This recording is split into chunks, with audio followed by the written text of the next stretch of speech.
اما یبلغن عندک الکبر احدہما او کلاہما، اگر ان میں سے کوئی ایک یا دونوں تمہارے پاس بڑھاپے کی عمر کو پہنچ ہی جائیں، اما یبلغن عندک تمہارے پاس پہنچ جائیں اگر ان میں سے احدہما ان میں سے کوئی ایک او کلاہما یا دونوں.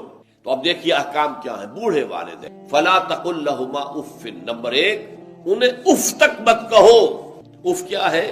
بڑی چھوٹی سی شے، کوئی حقارت آمیز شے، ناخن جو تراش دیے جاتے ہیں ان کو بھی اف کہتے ہیں. اتنی سی چھوٹی بات بھی ان سے نہ کہو کہ ان کی گستاخی جو ہے اس درجے میں ہو رہی ہے. جیسے کہ یہ تراشے ہوئے ناخن ہے، اس درجے میں بھی کوئی گستاخی ان کے سامنے نہ. فلا تقل لہما اف، اف ہے آپ پر. ہمارے ہاں یہ لفظ اف زیادہ استعمال نہیں ہوتا، تف استعمال. تف ہے تم پر، تف ہے آپ پر، نہیں، ہرگز نہیں. افل لکما وما تعبدون، حضرت ابراہیم علیہ السلام نے فرمایا تھا، سورہ انبیاء میں ہے موجود. افل لکما، سورہ احقاف میں جو سرکش اولاد ہوتی ہے ان کے بارے میں کہا گیا وہ اپنے والدین کو افل لکما، آپ پر تف ہو نہیں. لیکن یہاں جو حکم ہے فلا تقل لہما اف، انہیں اف تک نہ. نمبر دو ولا تنہرہما، کبھی انہیں جھڑکنا مت. اما السائل فلا تنہر، سورۃ الضحیٰ جو ہے اس کی جو آخری آیت ہے، تو کسی کو جھڑک دینا، کسی سائل کو جھڑکنا نہیں ہے. اگر نہیں کوئی دے سکتے تو آپ شرافت کے ساتھ اس سے معذرت کر لیں، بس اللہ اللہ خیر صلی اللہ علیہ معاف کیے، بس جھڑکو مت. ولا تنہرہما. نمبر تین وقل لہما قولا کریما، ان کے ساتھ گفتگو کرو بڑے ادب کے ساتھ، ان کا احترام ملحوظ رکھتے ہوئے بات کرو. لیکن یہ ہے کہ اس کے اندر احترام ملحوظ ہونا چاہیے، ادب ملحوظ رہنا چاہیے. ایسا نہ ہو کہ ان کے دل کو ٹھیس لگے. یہی ہے وہ جو بچہ سا تھا ہماری گود میں کھیلتا تھا، اس کی نجاستیں ہم صاف کرتے تھے، اس کو دودھ ہم پلاتے تھے، اس کو چلنا ہم نے انگلی پکڑ پکڑ کر. آج کل تو خیر اور بہت سی چیزیں ایجاد ہو گئی ہیں، واکرز ہیں اور کیا کیا ہے، لیکن پہلے کیا ہوتا تھا؟ والدین ہی انگلی پکڑ کر چلایا کرتے تھے اور چلانا سکھاتے تھے. آج یہ سینہ تان کر بات کر رہا ہے ہم سے. آج یہ اس طریقے سے جو ہے گستاخانہ انداز اس نے ہمارے سامنے اختیار کیا، وہ دل کو ٹھیس لگی. میں نے اس سے پہلے بھی ایک مرتبہ آپ کو بتایا تھا کہ صرف دو چیزیں ایسی ہیں جن کو محبت اور تعظیم کے انداز میں دیکھنا بھی عبادت ہے، محض دیکھنا اور کچھ نہیں کر رہا. ایک خانہ کعبہ محبت بھرے انداز میں آپ بیٹھے ہوئے ہیں، صرف نہ آپ طواف کر رہے ہیں، طواف کریں گے تو اور ثواب ہوگا. آپ بیٹھے ہیں صرف اور دیکھ رہے ہیں، اور اس کے اندر احترام ہے، تعظیم ہے. اللہم زد بیتک ھذا تشریفا و تکریما و تعظیما. آج کل جو لوگ، اب تو خیر ٹھیک ہے بات سے آگے نکل گئی ہے، مینا میں پہنچ گئے ہوں گے لوگ، کل تو حج ہو جائے گا انشاءاللہ. لیکن جو حاجی بھی یہ دعا مسنون ہے کہ جب بھی وہ مسجد حرام کے اندر داخل ہوتا ہے اور پہلی مرتبہ نگاہ پڑتی ہے خانہ کعبہ پر، تو فوراً اللہم رب ھذہ البیت زد بیتک ھذا تشریفا و تکریما و تعظیما. اے اللہ اپنے اس گھر کو، اس کی عزت، اس کی تکریم، اس کی تعظیم، اس کے اندر اور اضافہ کرتا چلا. تو یہ انسان اگر صرف خانہ کعبہ کو بیٹھ کر دیکھتا رہے تب بھی عبادت ہے، ثواب ہے. اور اسی طرح بوڑھے والدین کو محبت بھری نگاہ سے دیکھنا، یہ بھی موجب ثواب ہے. کہ دل جو ہے ان کو کہیں کوئی آئینہ قلب جو ہے ان کے احساسات کو ٹھیس نہ، اس کا لحاظ رکھنا. اما یبلغن عندک الکبر احدہما او کلاہما فلا تقل لہما اف ولا تنہرہما وقل لہما قولا کریما واخفض لہما جناح الذل من الرحمہ. اور ان دونوں کے سامنے اپنے کندھوں کو شفقت کے ساتھ، ادب کے ساتھ جھکا کر رکھو. یہ جو ابھی میں نے چند الفاظ کہے تھے کہ سینہ تان کر بات کرنا، یہ ایک انداز ہوتا ہے بات کرنے کا. ایک یہ ہے کہ آپ بات کر رہے ہیں والدین سے، والدہ سے، والد سے، لیکن جھکے ہوئے، کندھے جھکائے ہوئے. اب یہ بھی دو ہی باتیں ہیں، یا والدین کے سامنے کندھے جھکانے ہیں، یا پھر حضور سے کہا گیا اے نبی آپ اہل ایمان کے لیے وخفض جناحک للمؤمنین. یہ مومن جو ایمان لائے ہیں ہمارے نیک بندے ہم پر، چاہے وہ غریب ہے، فقیر ہے، چاہے وہ غلام ہے، مسکین ہے، آپ اپنے کندھے ان کے سامنے جھکائیے. یہ بہت بڑی بات ہے جو کہی گئی ہے محمد الرسول اللہ صلی اللہ علیہ وسلم. آپ ان کے سامنے وخفض جناحک للمؤمنین، اہل ایمان کے لیے اپنے کندھے جھکا کر ان کا احترام کیا. حالانکہ اصل احترام تو حضور کا ہے. وہ تو جب ہم پڑھیں گے سورہ حجرات تو جا کے معلوم ہوگا کہ کس درجے احترام ملحوظ رہنا چاہیے حضور کا صلی اللہ علیہ وسلم. لیکن یہاں نوٹ کیجئے وخفض لہما جناح الذل من الرحمہ. اور اس سب کے بعد بھی وقر رب ارحمہما کما ربیانی صغیرا. اور یہ دعا کرتے رہا کرو اے رب ہمارے ان دونوں پر، میرے والدین پر رحمت فرما، رحم کر، جیسے کہ انہوں نے مجھے پالا پوسا جبکہ میں چھوٹا سا تھا. اب دیکھیے یہاں لفظ کیا آیا؟ ربیانی. رب، اللہ تعالیٰ رب ہے حقیقی، وہ ہے اصل میں پالن ہار، ساری چیزیں اس کی پیدا کردہ. ماں باپ کے دل میں بھی محبت اور شفقت تو اسی نے ڈالی ہے، ماں کی چھاتیوں میں دودھ تو اسی نے بنایا پیدا کیا ہے، تو اصل رب تو وہ ہے. لیکن اس کی ربوبیت کا ظہور جو ہو رہا ہے عالم واقعہ میں، عالم مادی میں، وہ والدین کی ربوبیت ہے. والدین پال رہے ہیں، پوس رہے ہیں، اپنی راتوں کی نیندیں حرام کرتے ہیں. بچے کو تکلیف ہے تو والدین نہیں سو سکتے. کوئی اور معاملہ ہے تو اس ظاہر بات ہے کہ ان کا آرام چین بالکل حرام ہو جاتا ہے. یہ ہے در حقیقت. اب ان کا بدلہ کیا چکا سکتا ہے آدمی؟ میں نے بار عرض کیا ہے کہ شکر جو ہے، وہ شکر کا تقاضا یہ ہے کہ انسان حق ادا کرنے کی کوشش کرے. حل جزاء الاحسان الا الاحسان. کسی نے آپ کے ساتھ بھلائی کی ہے تو آپ کو بھی اس کے ساتھ بھلائی کرنی چاہیے. لیکن والدین نے جو بھلائی تمہارے ساتھ کی ہے تم اس کا بدلہ کیا دے سکتے ہو؟ اگر تم نے ان کے بڑھاپے میں خبر گیری کر بھی لی تب بھی وہ بدلہ نہیں ہو سکتا کہ جو انہوں نے تمہارے وجود میں آنے اور تمہارے لیے جو مشقتیں جھیلی ہیں، جو اظہار کیا ہے، جو قربانیاں دی ہیں تمہیں پالنے پوسنے کے لیے، اس کا بدلہ نہیں ہو سکتا. اس کا بدلہ ایک ہی ہے، اور وہ کیا ہے؟ اللہ سے دعا کیا کرو، وَقُلْ رَبِّ ارْحَمْهُمَا كَمَا رَبَّيَانِي صغيرًا. پروردگار ان دونوں پر رحم فرما، رحمت نازل فرما، ان کی مغفرت فرما، ان کے درجات بلند کر، ان کی غلطیوں سے درگزر فرما، ان کے گناہوں کو بخش دے، ان کی غلطیوں سے چشم پوشی اختیار فرما پروردگار. اور یہ در حقیقت میں تجھ سے درخواست کیوں کر رہا ہوں کہ مجھ پر ان کے سطح پر فنڈامنٹلسٹ صرف ایک ملک ہے یا دوسرا جو ہے تھوڑا سا وہ ہے سوڈان، لیکن اس کی اہمیت اس لیے نہیں کہ وہ کسی عوامی انقلاب سے نہیں بنا، بلکہ وہ تو فوجی انقلاب سے شکل بنی ہے جو بھی بنی. اللہ کرے اس میں استقامت ہو، اس سے یقینی کو نتیجہ برآمد ہو جائے. خبریں بھی اچھی آ رہی ہیں، لیکن میں تو دنیا کا جو پرسپیکٹو ہے اس کے حوالے سے عرض کر رہا ہوں کہ اس پہلو سے ایران ان کا ٹارگٹ ہے، ٹارگٹ نمبر 1 ایک خاص اعتبار سے. ٹارگٹ نمبر 1 ایک دوسرے اعتبار سے ہم ہے، وہ میں بعد میں عرض کروں گا. چونکہ حکومت کی سطح پر فنڈامنٹلزم ہے اور وہ آیا ہے ایک عوامی انقلاب کے نتیجے میں، پھر ان کے پاس تیل کی دولت ہے، اس کے خلاف اکنامک سینکشنز بھی ہو جائے تو اگر لیبیا کھڑا ہو سکتا ہے تو بہرحال وہ بھی کھڑا ہو سکتا ہے. اور نقشہ وہ دنیا کو دکھا چکا ہے کہ لڑا دے ممولے کو شہباز، یہ نقشہ بھی اس نے دکھا دیا. یہ ہے ایران کا معاملہ. جو قوت حاصل، جس قدر دولت انہوں نے وہاں جمع کی ہے، وہاں کے جس طریقے سے جکڑ لیا ہے حکومتوں کو. فرنگ کی رگے جہاں پنجے یہود میں، ٹھیک 100 سال پہلے علامہ اقبال یہ مشاہدہ کر کے آ گئے تھے یورپ، اور کون دیکھنے والا تھا کہ وہاں کیا ہو رہا ہے، بیہائنڈ دی سین کیا ہے، سامنے کیا ہے، پردے کے پیچھے کیا ہے. فرنگ کی رگے جہاں پنجے یہود. اس وقت فرنگ کا امام تھا برطانیہ. یہ وہ سلطنت تھی جس پر سورج کبھی غروب نہیں ہوتا تھا. آج وہ فرنگ کا امام امریکہ. یہ برطانیہ تو اب وہ جو ایک نظم ہے کہ بچپن میں پڑھی تھی، London bridge is going down going down going down, اس کی مثال ہے. برطانیہ کی کوئی حیثیت نہیں، ورلڈ پاور کی حیثیت نہیں ہے، وہ تو چھوٹا بھائی اس نے بنا رکھا امریکہ نے اپنا. تو اس حیثیت سے جو ہے اس کی کوئی حیثیت ہے، ورنہ بھی اور حیثیت نہیں.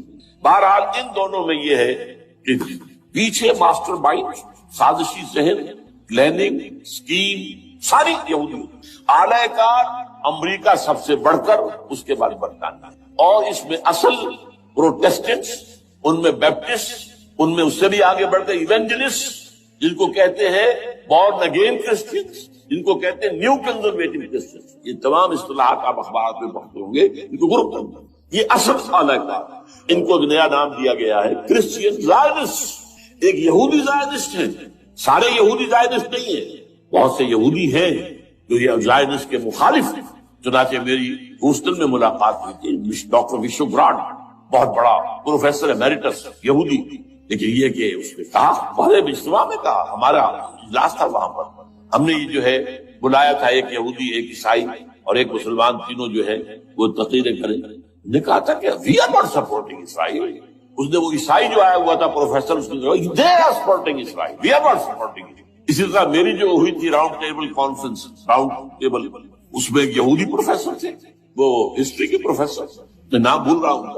انہوں نے کہا آئی ایم اینٹی زائنسٹ، میں زائنسٹ کے خلاف. تو زائنسٹ جو ہے اصل میں ایک سیکولر یہودیوں کی تحریک ہے، اور اس کے سب سے بڑے سپورٹرز کرسچین زائنسٹ وہ امریکہ میں بیٹھے. یہ ہے صورتحال. یہ جان لیجئے کیتھولکس جو ہیں یہ اتنے پرو یہودی نہیں ہیں. اب رفتہ رفتہ وہ بھی اس کے اندر آ کر شامل ہو گئے. یورپ جو ہے زیادہ کیتھولکس، رومن کیتھولکس کا یہ بھی آپ نے جملہ پڑھ سنا ہوگا کہ یہ جو ترکی جو ہے ہمارا ملک، یہ جو کوشش کرتا رہتا ہے گھسنے کی یورپین یونین کے اندر، تو ایک دفعہ جان شراق نے کہا تھا، بڑا پیارا جملہ تھا، Why doesn't Turkey understand that we are a Christian club؟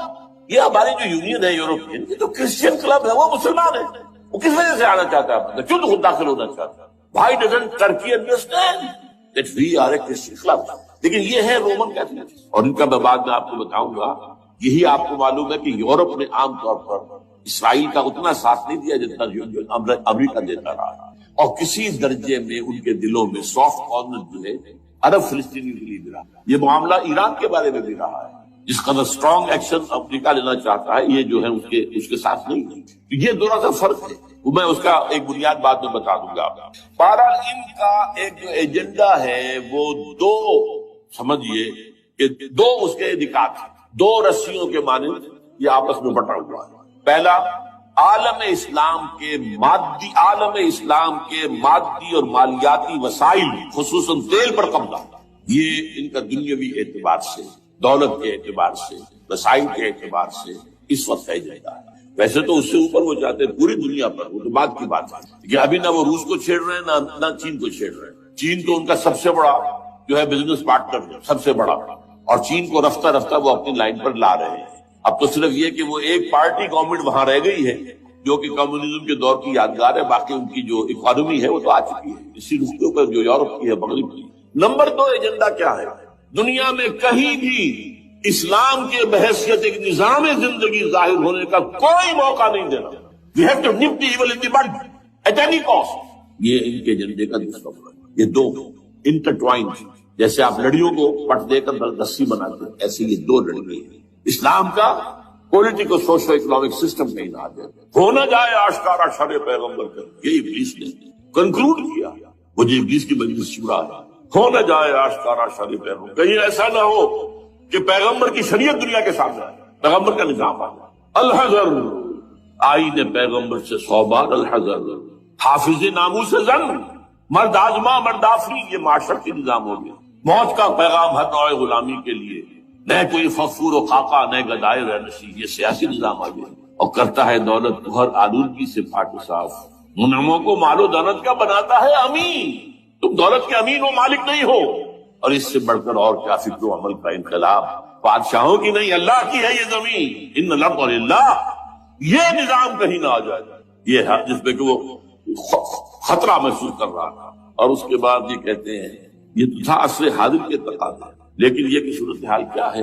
ہو نہ جائے آشکارا شر پیغمبر کہیں ہے، یہی یہ معاملہ اس طرح رکھو کہ خود مومن ہے محروم یقین، یہ غنیمت ہے کہ خود مومن ہے محروم یقین۔ ہمیں اگر کوئی سہارا ملتا ہے تو اس سے کہ مومنوں کو بھی، نام نہاد مسلمانوں کو بھی اپنے اس نظام پر یقین، وہ نماز پر یقین رکھتے ہیں، روزے پر رکھتے ہیں، زکوٰۃ کو بھی جو بھی اللہ تعالیٰ نے جس کو توفیق دیتا ہے، حج کرتے ہیں، عمرے کرتے ہیں، یہ ہے سب، لیکن یہ کہ یہ غنیمت ہے، چشم عالم سے رہے یہ پوشیدہ یہ آئین تو خون۔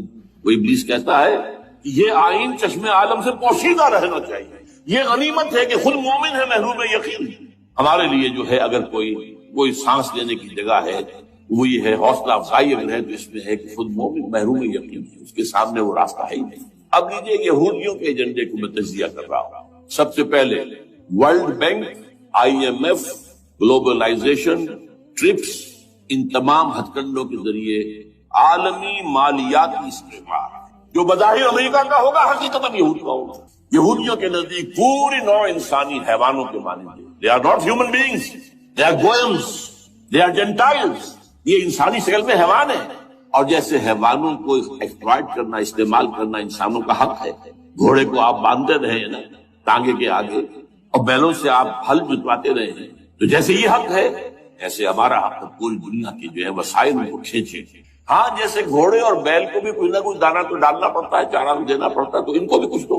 یہ پوری نوع انسانی ورکرز بن کر رہ جائے، حیوان بن جائیں، بالکل شہوت کے غلام بنا دو انہیں، اخلاقی اقدار کا بیڑا غرق کر دو، خاندانی نظام کو تہوبارہ کر دو۔ یہ باقاعدہ جو Protocols of the Elders of the Zion سب میں موجود ہے، لکھا ہوا، جو 1897 میں انہوں نے پاس کیا اپنا پروگرام، بیسل سوئٹزرلینڈ کا ایک شہر ہے۔ Protocols of the Elders of the Zion, ان کو حیوان بنا دو، بس حیوانوں سے کام لیتے رہو۔ ہاں ان کی کمائی کا کچھ حصہ ان کے لیے چھوڑ دو، وہ بھی زندہ رہیں، وہ بھی آخر کام کیسے کریں گے، اور اصل جو ہے ملائی کھینچ لو اپنے اس نظام کے ذریعے، World Bank, I M F, stock exchange, TRIPS, globalisation, اس کے ذریعے سے عالمی مالیاتی استحکام۔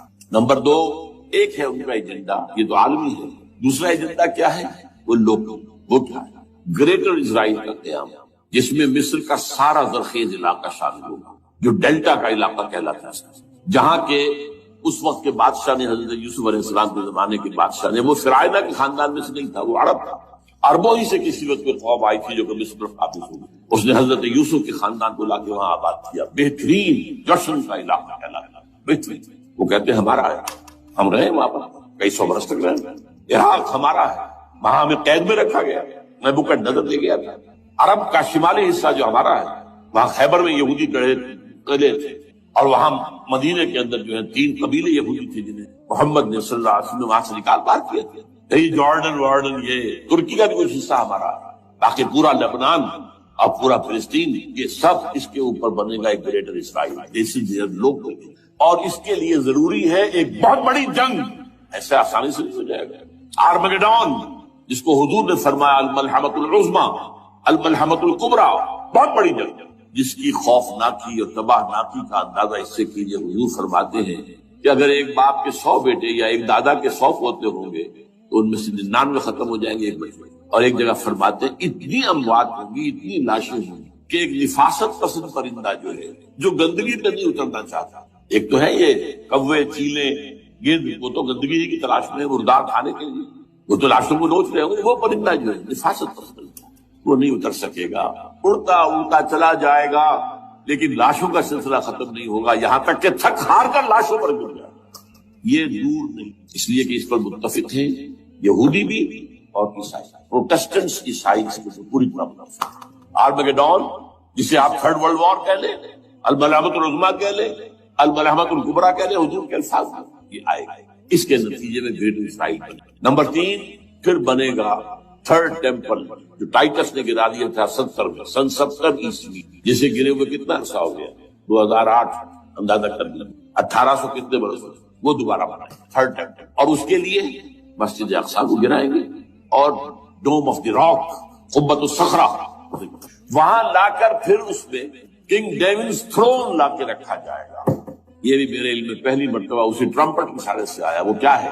حضرت داؤد کا، آج سے کتنے ہزار سال پہلے کی بات ہے، اندازہ کریں، 1000 قبل مسیح، اور یہ اب 2000 ہو گیا، اسی 3000 برس تو ہو گئے۔ وہ کیا تھا؟ ایک پتھر تھا جس پر بٹھا کر حضرت داؤد کی تاج پوشی کی، پھر اسی پر حضرت سلیمان کی تاج پوشی کی، اسی پر ان کے بادشاہ آتے رہے، تاج پوشی ہوئی۔ ٹائٹس نے جب گرایا ہے سن 70 عیسوی میں، یروشلم کو برباد کیا، 1,33,000 یہودی ایک دن میں قتل کیے، ایک دن، باقی نکال دیا، بھاگ جایا۔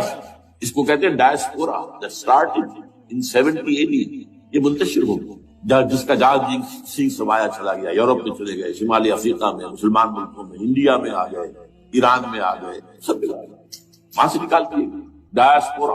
بہرحال وہاں سے وہ ٹائٹس وہ پتھر لے گیا، وہ روم میں لے گیا، روم سے کسی طرح وہ آئرلینڈ پہنچ گیا۔ آئرلینڈ پیور کیتھولک ملک ہے، آپ کو معلوم ہے، اور وہاں پر پروٹیسٹنٹس کی اور کیتھولکس کی جنگیں ہوتی رہتی ہیں، کبھی بھی شیعہ سنی مسلمانوں کی اس طور سے خانہ جنگی نہیں ہوئی ہے جیسے کہ وہاں ان دو عیسائیوں میں کیتھولکس اور پروٹیسٹنٹس میں ہوئی، وہ رومن کیتھولک ملک ہے۔ وہاں سے وہ انگلینڈ میں آیا، انگلینڈ میں جب آ گیا، بلکہ وہاں سے اسکاٹ لینڈ سے انگلینڈ میں پھر اس کو ایک کرسی کے اندر اس کی سیٹ کی حیثیت سے بنا کر ایک تھرون کی شکل دی، اور وہ جو ویسٹ منسٹر ایبے، برطانیہ کے پارلیمنٹ کے ساتھ جو چرچ ہے ویسٹ منسٹر ایبے، وہاں اس کو جا کے رکھ دیا گیا۔ اس وقت سے برطانیہ کے بادشاہوں اور ملکاؤں کی تاج پوشی وہاں ہوئی۔ تو ایک یہ ہے کہ پھر اس کو لا کے وہاں رکھیں گے۔ اب یہاں سے اختلاف ہے، یہ دو یہاں تک عیسائیوں کا یہودیوں کا ایجنڈا ایک، یہاں اختلاف ہے۔ یہودیوں کے نزدیک ان کا مسیح آئے گا اور وہ وہاں بیٹھ کر پوری دنیا پر راج کرے گا، وہ مسیح جس کی خبر دی گئی تھی شروع کی کتابوں میں، جو تورات کی ابتدائی کتابیں ہیں، وہ تو حضرت مسیح کی شکل میں آ گئے۔ دی پروفیسی واز فلفلڈ۔ یہودیوں نے نہیں مانا، انہیں تو قرار دیا جادوگر ہے، کافر ہے، مرتد ہے، ولد الزنا ہے، اور اپنے بس پر سولی پر چڑھوا دیا۔ وہ دوسری بات ہے اللہ نے کیا کیا، وہ ایک علیحدہ مسئلہ ہے.